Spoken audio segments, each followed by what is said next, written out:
Oi pessoal, tudo bom com vocês? No vídeo de hoje eu vou falar sobre um tema que muitas pessoas perguntam, têm interesse em saber, que é sobre maturidade emocional.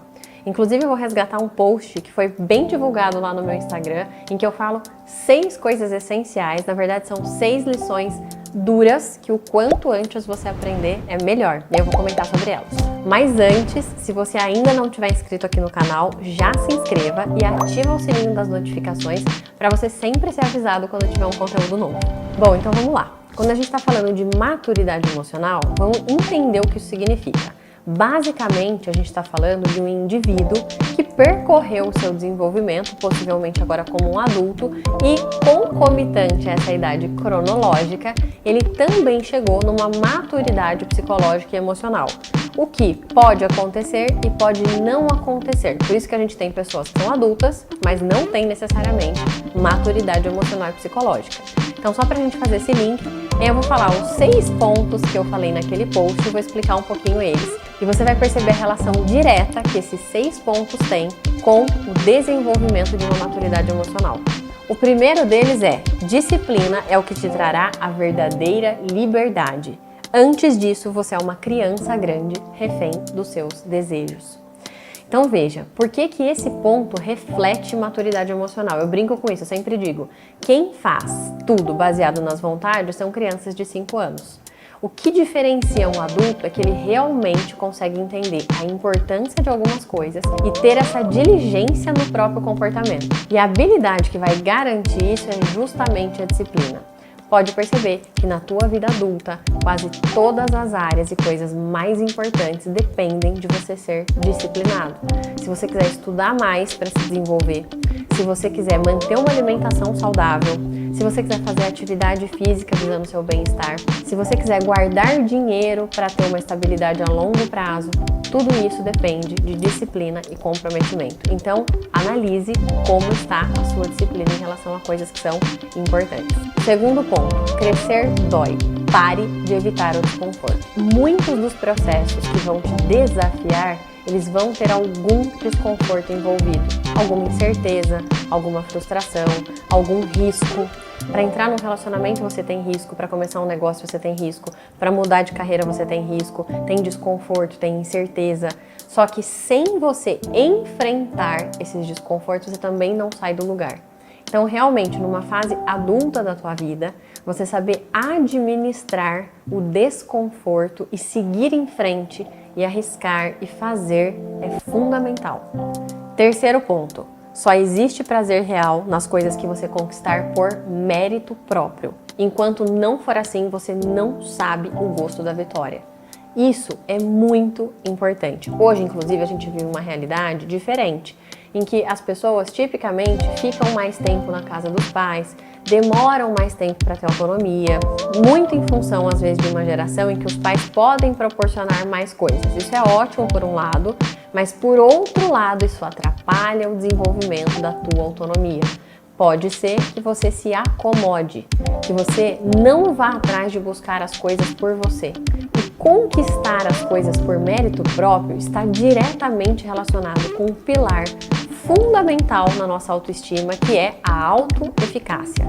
A autoeficácia é o teu senso de capacidade, aquele senso de que você consegue fazer as coisas, você consegue por você mesmo, você consegue, você é capaz de fazer, de resolver, de conquistar. Então, muitas vezes, um problema de autoestima, uma insegurança, uma não satisfação plena com as coisas é porque você não tem conquistado as coisas por você mesmo.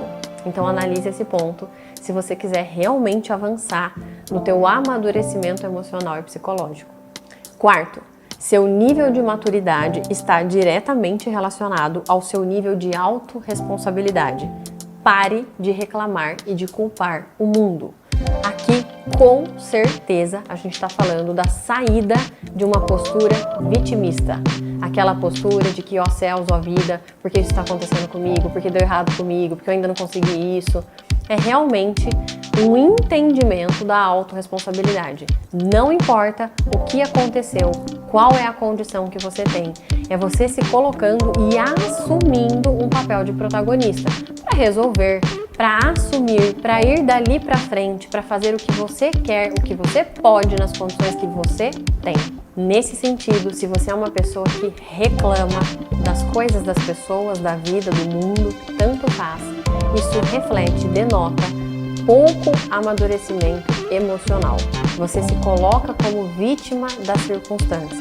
O teu nível de autorresponsabilidade ainda é muito baixo. Então analise esse ponto.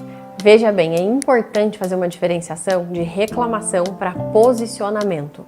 Não quer dizer que você não possa ser uma pessoa assertiva, posicionada, que se coloca, que não é omisso frente a questões que você vê a possibilidade de se posicionar. Quinto ponto, criar expectativas é normal. Continuar apegada a elas e chorando a decepção é uma escolha. Aprenda a seguir a vida.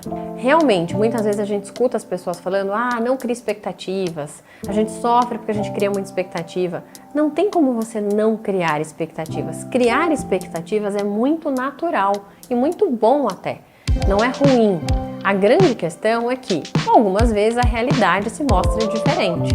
Você não tinha como prever, alguma coisa mudou, os planos mudaram, ou no desenrolar da situação, aquilo não caminhou naquela direção. Pronto, esse é um dado de realidade se apresentando. E aí é onde a gente pode assumir uma premissa até muito estoica, que é simplesmente lidar com a realidade tal qual ela é, tal qual ela se apresenta. E essa é a dificuldade quando falta maturidade emocional. O problema não foi que eu criei expectativas, foi que agora eu não aceito a realidade que se apresenta. E eu fico ali, sentadinho, chorando, sei lá por quanto tempo. Tem gente que pode ficar lamuriando a mesma situação por 1 ano, 2 anos e por aí vai. Então a grande questão aqui, se você quiser treinar esse aspecto da tua maturidade emocional, é tomar a realidade tal qual ela se apresenta. Não quer dizer que você não vai se frustrar. Frustre-se. Deixe sentir esse desgosto por algum tempo, mas traga a tua racionalidade para a jogada. E aí, rapidamente, volte a se movimentar na direção da tua vida. Siga a vida. Tem um provérbio japonês que eu adoro, eu sempre repito ele, que diz: se cair 7 vezes, levante-se 8. Por fim, sexto, pare de achar que você tem a solução para o mundo. Concentre-se em consertar a sua própria vida. Isso é muito importante, especialmente num contexto que a gente vive hoje, em que a gente tem a internet, as pessoas têm tipicamente a sensação de que elas devem e podem dar a opinião sobre absolutamente tudo. É muito importante que você tenha uma opinião, que você seja posicionado, que você faça isso de maneira assertiva, como a gente já falou aqui. Mas é mais importante ainda que, primeiro, você sempre olhe para a tua posição, para a tua vida, para aquilo que você pode fazer, para aquilo que você pode resolver e arrumar. E não necessariamente fica sempre olhando para fora, para o outro. Isso de sistematicamente você criticar aquilo que está fora. Comece arrumando o que você pode. Sempre vai ter algo para você fazer nesse sentido. Bom, eu espero que você tenha gostado dessas reflexões, que elas tenham feito algum sentido. Como eu falei no título do post até, são duras verdades que o quanto antes você aprender é melhor. Então, como eu sempre brinco, pode ser um pouquinho difícil, mas é sempre com amor que eu trago esse tipo de fala e de reflexão. Se você gostou, já deixa o seu like aqui. Se você não tiver inscrito no canal, já se inscreva, envie esse vídeo para outras pessoas e a gente se vê no próximo vídeo. Um beijo!